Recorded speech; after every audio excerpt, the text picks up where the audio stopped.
नमस्कार दोस्तों, मेरा नाम है भालचंद्र। ब्रह्मांड सिद्धास्त्र में आप सभी का स्वागत है। आज के इस वीडियो में हम चर्चा करेंगे अगस्त 2023 के लिए कन्या राशि का संपूर्ण राशिफल। कैसे होंगे ग्रह योग, कैसे होंगे ग्रहों के राशांतर और वो आपके राशि पर किस प्रकार से प्रभाव करने वाले हैं, कौन से निर्णय आपको टालने हैं, कौन से निर्णय आपको प्रत्यक्ष रूप में अमल करने हैं, सभी के बारे में डिटेल में चर्चा इस वीडियो में हम करने वाले हैं। अपने जो चैनल है ब्रह्मांड सिद्धि एस्ट्रो, इस चैनल पर मेष राशि से लेकर मीन राशि तक की जो सभी 12 राशियां हैं, इन सभी 12 राशियों का अगस्त 2023 का राशिफल क्या होगा, इस विषय पर वीडियो अपलोड हो रहे हैं। आप उसका आनंद जरूर लीजिए। तो आज के इस वीडियो में हम चर्चा करेंगे कन्या राशि के बारे में। सबसे पहले हम चर्चा करेंगे आपके स्वास्थ्य के बारे में। आपका स्वास्थ्य जो कि मानसिक और शारीरिक दोनों तरफ से। तो सबसे पहले कहा जाए तो आपके राशि जो है कन्या राशि, यह जो कन्या राशि है, कन्या राशि में मंगल जो कि आपके व्यय भाव में भ्रमण कर रहा है, दिनांक 19 तारीख के बाद यह जो मंगल है वो आप ही के राशि में भ्रमण करेगा।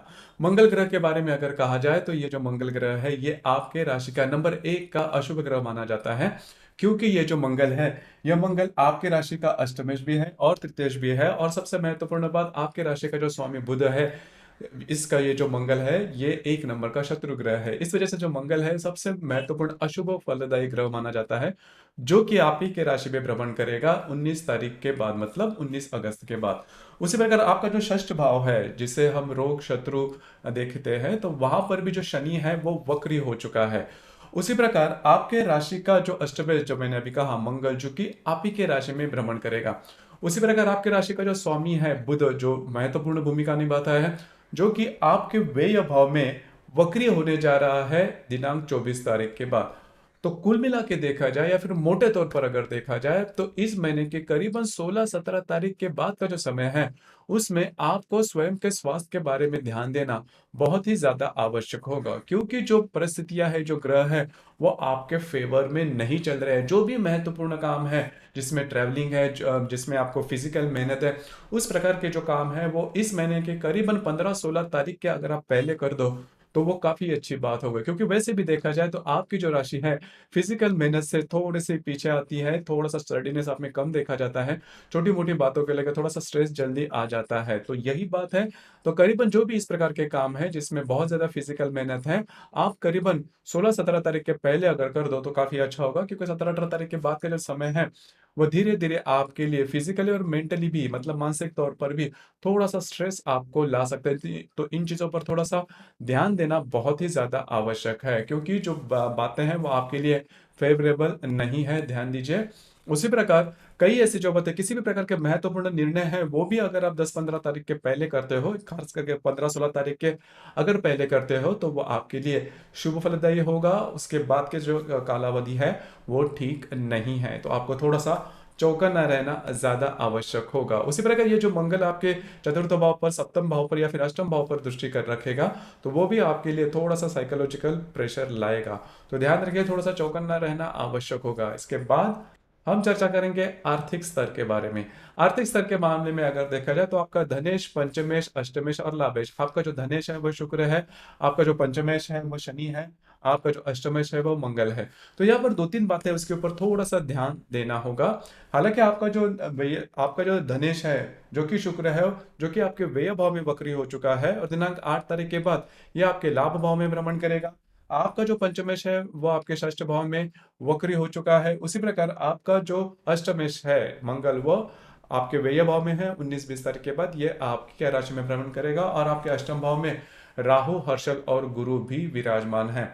तो मोटे तौर पर अगर देखा जाए, जैसे मैंने कहा कि आपका जो धनेश है वो शुक्र आपके व्यय भाव में भ्रमण कर रहा है, तो इसके पहले भी, मतलब जुलाई जुलाई के महीने में भी आपने देखा होगा कि आपके खर्चे हैं जो कि बहुत ही ज्यादा हो रहे हैं। अगर वैसे देखा जाए तो आपकी जो राशि है वो थोड़ी सी प्रैक्टिकल है, मतलब पैसे ज़्यादा खर्च नहीं करती। पैसे खर्च करने के मामले में आपकी जो राशि है वो काफ़ी अच्छी मानी जाती है। कैसे पैसे किस तरह से सेविंग करनी चाहिए, किस प्रकार से इन्वेस्टमेंट करनी चाहिए, इसके बारे में आपका जो शेड्यूल है काफ़ी अच्छा होता है। लेकिन इस महीने में वो डामाडोल हो सकता है, मतलब जुलाई महीने में भी आपने देखा होगा कि जो बातें हैं वो जैसा आप चाहते हो उस प्रकार से नहीं हो रहे, तो खर्चे ज़्यादा हो रहे हैं।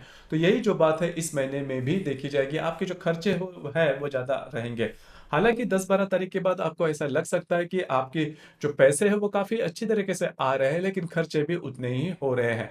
बस आपको उसी के ऊपर थोड़ा-सा ध्यान देना होगा। अगर आप शेयर मार्केट में ट्रेड करते हो, तो लॉन्ग टर्म में बड़ी रिस्क नहीं लेना, क्योंकि जो शनि आपके पंचम भाव का जो पंचमेश है, वो आपके षष्ठ भाव में वक्री होने जा रहा है। हालाँकि वो वक्री हो भी चुका है, तो इस लिहाज से देखा जाए इस चीज़ों पर थोड़ा-सा ध्यान देना आवश्यक है। लेकिन आपको ईज़ी मनी मिलने की संभावना इस महीने में काफ़ी ज़्यादा बन रही है, खास करके 20-22 तारीख के बाद। ऐसे पैसे जहाँ पर आपने बहुत ज़्यादा मेहनत नहीं की थी या फिर अनएक्सपेक्टेड थे, तो इस प्रकार के जो लाभ है, वो आपको मिल सकते हैं। तो ये जो बातें हैं, वो पॉज़िटिव है। उसी प्रकार आपके लाभ भाव में रवि और शुक्र भी है।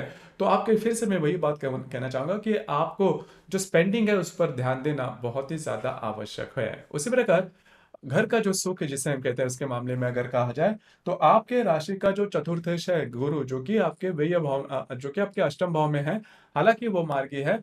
तो मोटे तौर पर अगर देखा जाए, तो घर का जो मामला होगा तो वो काफी मायने में नॉर्मल रहेगा। इसके बारे में किसी बड़े स्ट्रेस टेंशन नहीं आएंगे। लेकिन जो मंगल 19 तारीख के बाद आपके राशि में भ्रमण करेगा, वो चतुर्थ दृष्टि से आपके चतुर्थ भाव को देख रहा है। तो यहाँ पर जो दो बातें हैं, वो ज़्यादा ध्यान देनी होगी। हालाँकि जो मंगल आपके राशि में, जैसे मैं शुरुआत में कहा कि जो भ्रमण करेगा 19 तारीख के बाद, तो वो आपको बहुत ज़्यादा एक्टिव बनाएगा, लेकिन शारीरिक स्वास्थ्य की जो समस्याएँ हैं, वो भी लेके आ सकता है। कटना, छिलना, फ्रैक्चर होना, इस प्रकार की बातें होने की संभावना बहुत ही ज़्यादा बन रही है। उसी प्रकार ये जो मंगल चतुर्थ दृष्टि से आपके चतुर्थ भाव को देखेगा, तो वहाँ पर घर के जो लोग हैं, उनके साथ जो इंटरैक्शन है, उसमें भी छोटे-मोटे प्रॉब्लम, दिक्कतें आ सकती हैं। तो थोड़ा-सा आपको चौकन्ना रहना ज़्यादा आवश्यक होगा। उसमें अगर लव लाइफ के मामले में अगर कहा जाए, तो पिछले 3-4 महीने से लव लाइफ में भी थोड़ा-सा ऊपर-नीचे जो बातें हैं, वो हो रही है। हालाँकि बहुत ज़्यादा एक्सट्रीम पर नहीं, लेकिन इस प्रकार की जो बातें हैं, वो आप अनुभव कर रहे हैं। इसका बहुत बड़ा परिणाम नहीं होगा। उस प्रकार की जो बातें हैं लव लाइफ के बारे में, वो चलती रहेगी। उसी प्रकार जो महिला, मतलब कन्या राशि की जो महिला गर्भवती है, थोड़ा-सा अपने स्वास्थ्य के बारे में ध्यान देना आवश्यक है। जो विद्यार्थी वर्ग है, उनको थोड़ा-सा ज़्यादा एफर्ट देना होगा, क्योंकि जो ग्रह स्थिति है, वो आपके फेवर में जाने वाली नहीं है। तो इन चीज़ों पर थोड़ा-सा ध्यान देना होगा। उसी प्रकार अगर आप विवाहित हो, तो विवाह सुख के मामले में अगर देखा जाए, तो आपका जो सप्तमेश है गुरु, जो कि आपके अष्टम भाव में भ्रमण कर रहा है। उसी प्रकार लगन में जो मंगल आएगा, वो भी सप्तम दृष्टि से आपके सप्तम भाव को देखेगा। आपके व्यय भाव में देखा जाए, तो आपके व्यय भाव में जो बुध है, वो वक्री होने जा रहा है। जो शुक्र है, वो आपके लाभ भाव में आएगा। जो मंगल रवि वहां पर विराजमान है। तो सबसे महत्वपूर्ण बात, आपके जो वैवाहिक जोड़ीदार है, उनके स्वास्थ्य के बारे में भी आपको ध्यान देना आवश्यक है। आप दोनों में जो इंटरेक्शन है, उसमें कमियां आ सकती है, उसमें प्रॉब्लम कॉम्प्लिकेशंस आ सकते हैं। तो थोड़ा सा चौकन्ना रहना ज्यादा आवश्यक होगा। उसी प्रकार करियर के मामले में अगर देखा जाए, तो आपका जो दशमेश है या फिर कर्मेश जिसे हम कहते हैं बुध, जो कि आपके व्यय भाव में भ्रमण कर रहा है, दिनांक 24 तारीख के बाद ये वक्री होने जा रहा है। तो इसके पहले भी करीबन 10-15 दिनों में आपने देखा होगा कि जो जहां पर आप काम करते हो, नौकरी करते हो या फिर व्यवसाय करते हो, वहां पर के जो लोग होंगे, उनके साथ आपकी जो इंटरेक्शन है, वो ठीक नहीं चल रही है। खास करके डॉक्यूमेंटेशन से रिलेटेड कॉम्प्लिकेशन ज्यादा आ रहे हैं। इसकी वजह से आपका घूमना फिरना भी ज्यादा हो रहा है, आपके जॉब जॉब से रिलेटेड। अब यही जो बात है, और भी थोड़ी सी कॉम्प्लिकेटेड हो जाएगी 24 तारीख के बाद। तो इन चीजों पर थोड़ा सा ध्यान देना बहुत ही ज्यादा आवश्यक है। तो कुल मिला के देखा जाए, तो आपके लिए जो संपूर्ण महीना है, थोड़ा सा स्ट्रेसफुल हो सकता है। और आपकी जो राशि है, वह हमेशा तैयार रहती है, हमेशा चौकन्ने रहती है, हमेशा कॉशियस रहती है कि कोई भी बात अगर आती है, तो उसके बारे में आप थोड़ा सा सावधान रहते हो। तो इस महीने में ये जो बात है, आपको करनी होगी, थोड़ा सा आपको अलर्ट रहना होगा कि कोई भी बात रहेगी, तो उसके उसे पूरी तरह से आपको शांत चित्त से उसका जो सामना है, वो करना पड़ेगा। हालाँकि बहुत बड़ी दिक्कतें नहीं आएँगी, लेकिन आपकी जो ऐसे छोटी-मोटी बातों को लेकर भी वह काफ़ी ज़्यादा सदमे में आ जाती है। बस आपको इसी के ऊपर थोड़ा-सा ध्यान देना होगा। आउट ऑफ द वे जाके कोई भी काम बिल्कुल भी नहीं करना। ख़ास करके लोन के बारे में आप देख सकते हैं कि आपके व्यय भाव में बहुत सारे ग्रह हैं। जैसे कि मंगल है, रवि भी आने वाला है, बुध भी है, शुक्र है। तो आपका ये जो व्यय भाव है, जो ख़ास करके लोन कर्ज़े के मामले में ज़्यादा बोलता है। अगर आपने पहले से ही कहीं से लोन का कर्जा वगैरह लिया है, तो उसके बारे में जो कॉम्प्लेक्स स्थिति है, वो इस महीने के अंत में बहुत ही ज़्यादा बढ़ सकती है और आपको काफ़ी ज़्यादा स्ट्रेस में ला सकती है।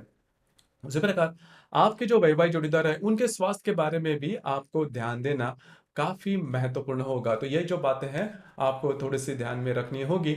उसी प्रकार इस महीने के जो ग्रह योग है, उसके बारे में अगर कहा जाए, तो दिनांक 1 तारीख को मंगल और गुरु का त्रिकोण योग होने जा रहा है। वैसे देखा जाए तो मंगल और गुरु दोनों जो ग्रह हैं, वो आपके राशि के लिए शुभ फलदायी माने नहीं जाते, और जो मंगल आपके व्यय भाव में, गुरु जो आपके अष्टम भाव में है, तो वो जो त्रिकोण योग करेगा, इसका जो बहुत बड़ा फायदा आपको नहीं मिलेगा। हालांकि जो त्रिकोण योग है वो शुभ फलदायी होते हैं, लेकिन ये जो दोनों ग्रह है वो अशुभ फलदायी है आपके राशि के लिए। एक बात यहाँ पर अच्छी होगी, अगर इजी मनी जिसे हम कहते हैं, इजी मनी आपको मिलने की संभावना काफी अच्छी बन रही है। आपका जो भी कार्य क्षेत्र रहेगा, उससे रिलेटेड कुछ अच्छी बातें हो सकती है, लेकिन बहुत बड़े इससे कुछ फायदे होने के संकेत थोड़े कम है। उसी प्रकार दिनांक 9 तारीख को बुध और गुरु का त्रिकोण योग होने जा रहा है।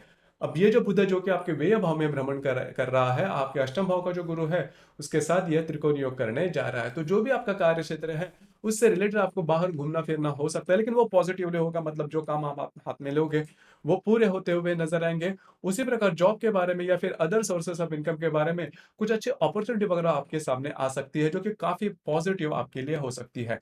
तो बुध गुरु का ये जो त्रिकोण योग है, वो कई मायनों में आपके लिए शुभ फलदायी साबित होगा। दिनांक 9 तारीख को ये बुध गुरु का त्रिकोण योग होने जा रहा है, लेकिन यहाँ पर 9 तारीख को ही शुक्र और हर्षल का केंद्र योग होने जा रहा है। शुक्र जो कि वक्री होकर आपके लाभ भाव में भ्रमण करेगा, उसके साथ आपके अष्टम भाव का जो हर्षल है वो केंद्र योग करने जा रहा है। अब ये जो शुक्र है, ये शुक्र आपके राशि का भाग्येश भी है और लाभेश धनेश भी है।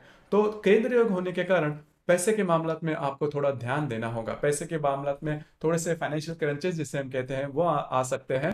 उसी प्रकार आपके जो मित्र परिवार है, उसमें जो महिला रहेंगे, उनके साथ भी छोटी मोटी बातों को लेकर तकरार हो सकती है। तो शुक्र हर्षल का जो केंद्रीय योग है आपके लाभ और आपके अष्टम भाव में, वो आपके लिए थोड़ी बहुत चिंताएं ला सकता है। उसी प्रकार दिनांक 13 तारीख को रवि और शुक्र की युति होने जा रहा है। रवि जो कि आपके लाभ भाव में भ्रमण करेगा, उसके साथ जो शुक्र वक्री होकर आ रहा है, वो युति योग करने जा रहा है। रवि जो है वो आपका व्यय भी है, और जो शुक्र है आपका धनेश भी है या फिर भाग्येश भी है, दोनों की युति होने जा रही है।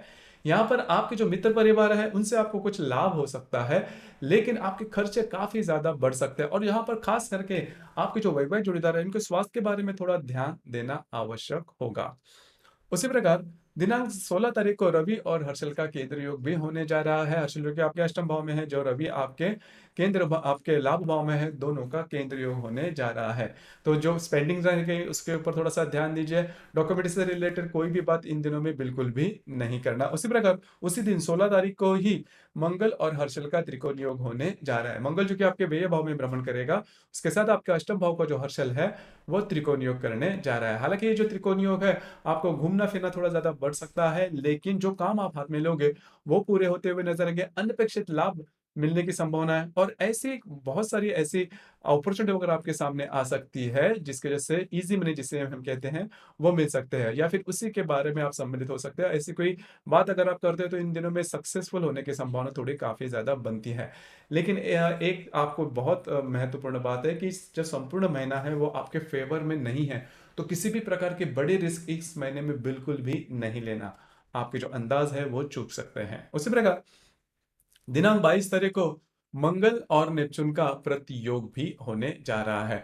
अब ये जो नेपच्यून आपके सप्तम भाव में भ्रमण कर रहा है, उसके साथ आपके लगन में या फिर आपके राशि में जो मंगल है, वो केंद्र योग, वो प्रतियोग करने जा रहा है। अब ये जो प्रतियोग योग है दिनांक 22 तारीख को, आपको बहुत ज्यादा चौकन्ना रहना होगा स्वास्थ्य के बारे में।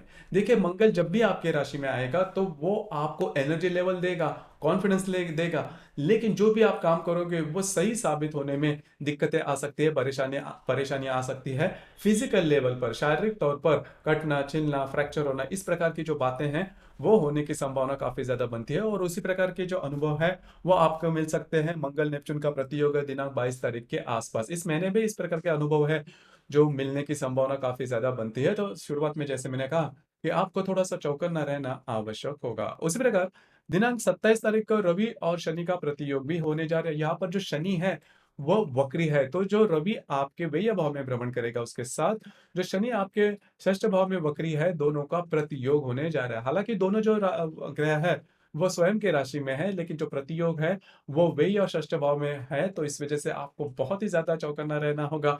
कई ऐसी जो बातें हैं, वो हो सकती है, खास करके आपका जो कार्यक्षेत्र है, उससे रिलेटेड डॉक्यूमेंटेशन के बारे में कोई बातें स्पॉइल होना या फिर कॉन्फिडेंशियल स्पॉइल होना, इस प्रकार की बातें हो सकती है। अगर आपने कहीं से कर्जा लोन लिया है, तो उसके संदर्भ में जो बातें हैं, वो बहुत ज़्यादा कॉम्प्लिकेटेड हो सकती है। आपकी जो वैवाहिक जुड़ता है, उनके स्वास्थ्य के बारे में भी ध्यान देना होगा। तो मोटे तौर पर अगर देखा जाए, तो रवि शनि का जो प्रतियोग है, वह आपके लिए शुभ फलदायी माना नहीं जाएगा। आपको इसके बारे में थोड़ा ध्यान देना होगा। उसी प्रकार इस महीने की जो पूर्णिमा है, वो 1 और 31 तारीख को है, और जो अमावस है, वो 19 तारीख को है। तो 1, 19 और 31, ये 3 तारीख जो है, इनमें आपको थोड़ा-सा चौकन्ना रहना होगा। किसी भी प्रकार के महत्वपूर्ण निर्णय, विवादों में जाना या फिर किसी को कोई कमिटमेंट प्रोमिसेस, ऐसी जो बातें हैं, वो बिल्कुल भी नहीं करना। आपके जो अंदाज है, वो चूक सकते हैं। तो मोटे तौर पर अगर देखा जाए, तो आपके राशि के लिए, मतलब कन्या राशि के लिए जो संपूर्ण महीना है, आपको मौनम सर्वार्थ साधनम या फिर जो भी बातें रोजमर्रा की जैसी चल रही है, उस प्रकार से करना। हालाँकि दिक्कतें आ सकती हैं, परेशानियाँ आ सकती हैं, लेकिन इसमें विचलित बिल्कुल भी नहीं होना। जो भी महत्वपूर्ण काम है, वो करते चलिए। थोड़ा-सा रुकिए, क्योंकि जो बातें हैं, क्योंकि आप देख सकते हो कि आपके व्यय भाव में बहुत सारे ग्रह आ चुके हैं। इस वजह से थोड़ा-सा आप परेशानी में आ सकते हो, लेकिन अगर शांति से काम करते हो, जो डिसीज़न है, वो ठीक-ठाक लेते हो, तो कोई बड़े परेशानियाँ या फिर दिक्कतें नहीं आएँगी। तो दोस्तों, ये था कन्या राशि का अगस्त 2023 का संपूर्ण राशिफल। आपको ये राशिफल कैसे लगा? आपने किस प्रकार से अनुभव किया? नीचे कमेंट बॉक्स में ज़रूर कमेंट करना, और अपना जो चैनल है, ब्रह्मांड सिद्धि एस्ट्रो, इसे भी लाइक, शेयर और सब्सक्राइब ज़रूर करना। धन्यवाद।